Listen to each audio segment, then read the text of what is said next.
65 dari kelas penyuluhan pertanian A. Pada video kali ini saya akan menjelaskan mengenai program penyuluhan pertanian yang telah saya rancang untuk memenuhi tugas ujian tengah semester mata kuliah penyuluhan pertanian. Untuk judul dari program penyuluhan yang saya buat ini yaitu berjudul Pendekatan Peran Penyuluh dalam Penerapan Pertanian Sehat pada Petani Sayur Desa Bokor, Kecamatan Tumpang, Kabupaten Malang, Jawa Timur. Untuk alasan saya memilih lokasi di Desa Bokor ini dikarenakan Desa Bokor merupakan salah satu sentra penghasil sayur di Kabupaten Malang, dan selain itu sebagian besar masyarakat di Desa Bokor menggantungkan pendapatannya dari kegiatan bertani, khususnya yaitu bertani sebagai petani sayur. Sehingga diharapkan dengan adanya program penyuluhan ini dapat mengatasi permasalahan yang dihadapi oleh petani dan sekaligus dapat meningkatkan kesejahteraan petani tersebut. Kemudian karakteristik wilayah Desa Bokor ini secara geografis, Desa Bokor terletak pada posisi 8 derajat lintang selatan dan 112 derajat bujur timur dengan topografi ketinggian mencapai 450 meter di atas permukaan laut. Dan curah hujan di Desa Bokor ini rata-rata mencapai 2.400 mm dan curah hujan tertinggi yaitu mencapai 405,04 mm. Kemudian sebagian besar wilayah di Desa Bokor ini merupakan dataran tinggi dan wilayah pegunungan. Jarak tempuh Desa Bokor menuju pusat kota Kecamatan Tumpang yaitu sekitar 2,5 km. Dan untuk batas wilayah Desa Bokor sendiri, di sebelah selatan berbatasan dengan Desa Pulundowo, di sebelah utara berbatasan dengan Desa Wuringin Songo, di sebelah timur berbatasan dengan Desa Tumpang, dan sebelah barat berbatasan dengan Desa Slamet. Kemudian karakteristik penduduk dari Desa Bokor ini berdasarkan jumlah penduduk, yaitu jumlah penduduk mencapai 3.220 dengan rasio antara jumlah laki-laki dengan perempuan yaitu setara, dan jumlah kepala keluarga sebanyak 1.041 dengan kepadatan penduduk 25 jiwa per kilometer. Kemudian berdasarkan perekonomiannya, sebagian besar masyarakat di Desa Bokor ini bermata pencaharian sebagai petani, khususnya yaitu petani sayur. Namun terdapat juga beberapa masyarakat yang berprofesi seperti sebagai peternak, kemudian sebagai buruh tani, kemudian sebagai PNS, TNI, pedagang, kuli batu, guru swasta, dan lain sebagainya. Kemudian karakteristik berdasarkan pendidikannya, di Desa Bokor ini sebagian besar penduduknya merupakan lulusan sekolah dasar. Hal ini menunjukkan bahwa pendidikan di Desa Bokor masih sangat rendah. Kemudian kelembagaan di Desa Bokor ini untuk jabatan tertinggi yaitu kepala desa, kemudian di bawahnya terdapat sekretaris desa dan terdapat kaur-kaurnya, kemudian di bawahnya terdapat kepala seksi yaitu seksi pemerintahan, seksi kesejahteraan, seksi pelayanan, dan terdapat staf TU dan umum, kemudian di bawahnya terdapat anggota-anggota lainnya. Untuk potensi wilayah Desa Bokor ini, Desa Bokor berpotensi untuk dikembangkan pertaniannya dikarenakan masih banyak lahan pertanian, masih banyak lahan yang belum dimanfaatkan di Desa Bokor ini. Selain itu, Desa Bokor merupakan wilayah pegunungan dan juga jarak tempuh ke Kota Malang yaitu tidak terlalu jauh, yaitu sekitar menempuh waktu sekitar 40-60 menit, sehingga itu dapat menjadi peluang untuk Desa Bokor untuk menjadikan Kota Malang sebagai pangsa pasar produk pertaniannya. Kemudian isu permasalahan yang dihadapi oleh petani sayur di Desa Bokor ini Di antaranya yaitu yang pertama permasalahan air di musim kemarau,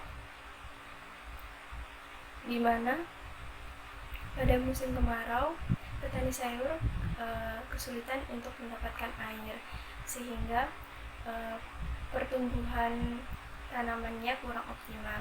Kemudian yang kedua yaitu permasalahan hama dan penyakit tanaman. Permasalahan ketiga yaitu pertanian di desa Boku ini masih bersifat konvensional, yaitu menggunakan bahan-bahan kimia berbahaya.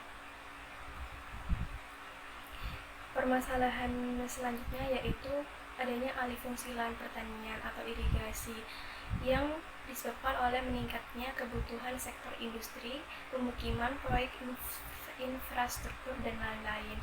Dan permasalahan yang terakhir yaitu rendahnya kualitas pengetahuan masyarakat.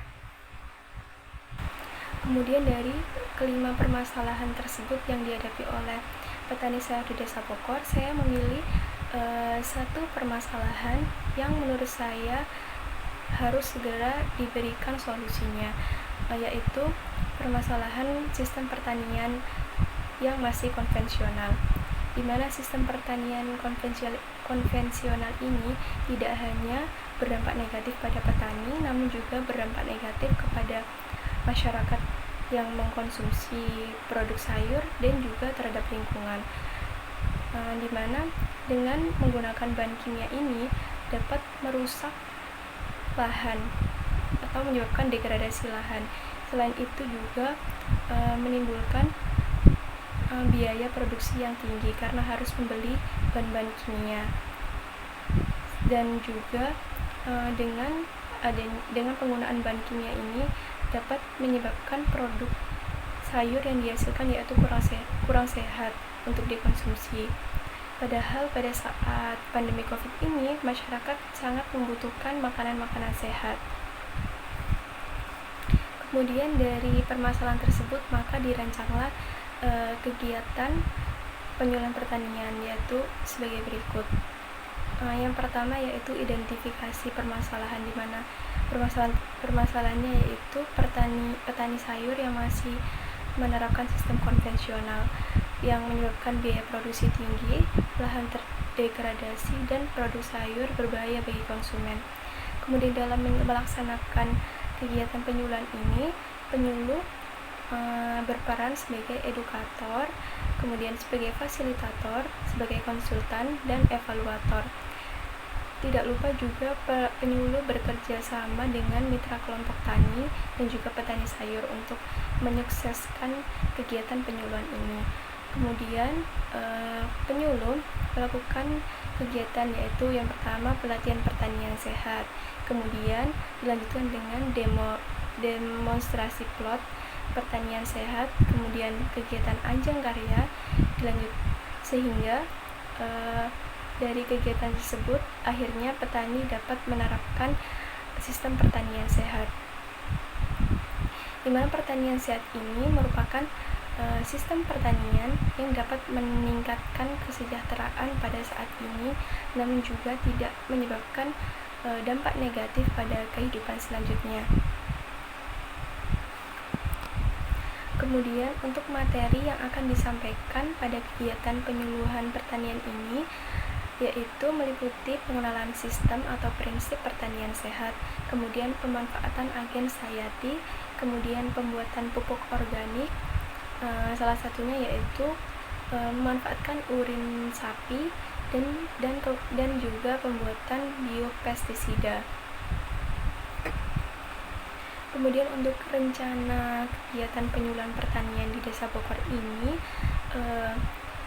rencananya akan dilaksanakan selama 5 bulan, di mana akan dimulai dengan kegiatan pelatihan pertanian sehat yang dilakukan selama 2 kali dalam 1 bulan, yaitu pada bulan Januari 2021 dengan materi yaitu pengenalan sistem pertanian sehat, kemudian pengenalan pemanfaatan agen hayati, salah satunya yaitu PGBR atau Plant Growth Promoting Rhizobacteria, dan pembuatan pupuk organik dan biopestisida.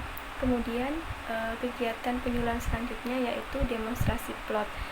Pada demonstrasi plot ini meliputi kegiatan praktek yang dilakukan oleh penyuluh bersama kelompok tani di Desa Bokor, yaitu meliputi aplikasi Agens Hayati, kemudian teknik pembuatan pupuk organik dan biopestisida, dan teknis budidaya pertanian sehat.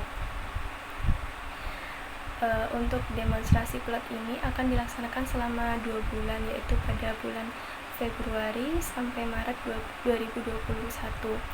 Kemudian dilanjutkan dengan kegiatan Anjang Karya yang dilaksanakan selama 2 bulan, yaitu pada bulan April hingga Mei 2021. Kegiatan Anjang Karya ini meliputi pemantauan kegiatan Demplek di lapangan, kemudian penyuluh memberikan masukan mengenai teknik budidaya yang diperlukan oleh petani sayur, kemudian penyuluh juga memberikan masukan atas permasalahan yang mungkin terjadi pada saat praktik budidaya yang diterapkan. Dan yang terakhir yaitu evaluasi kegiatan penyuluhan untuk mengukur keberhasilan dari kegiatan penyuluhan ini. Evaluasi ini dilakukan dengan penyebaran kuesioner kepada petani sayur di Desa Bokor. Dengan dilakukannya serangkaian kegiatan penyuluhan pertanian ini, diharapkan Desa Bokor dapat beralih ke sistem pertanian sehat. Dengan begitu, dengan diterapkannya sistem pertanian sehat, petani dapat menekan biaya produksi. Selain itu juga, petani dapat menghasilkan produk sayur yang berkualitas dan aman untuk dikonsumsi, dan juga dapat memperbaiki kualitas lahan yang telah terdegradasi. Selain itu, apabila petani menghasilkan produk sayur yang berkualitas, itu dapat meningkatkan harga jual dari sayur tersebut, sehingga secara tidak langsung dapat meningkatkan pendapatan petani sayur di Desa Bokor dan juga meningkatkan kesejahteraannya. Sekian pemaparan saya mengenai program penyuluhan pertanian di Desa Bokor. Semoga bermanfaat. Wassalamualaikum warahmatullahi wabarakatuh.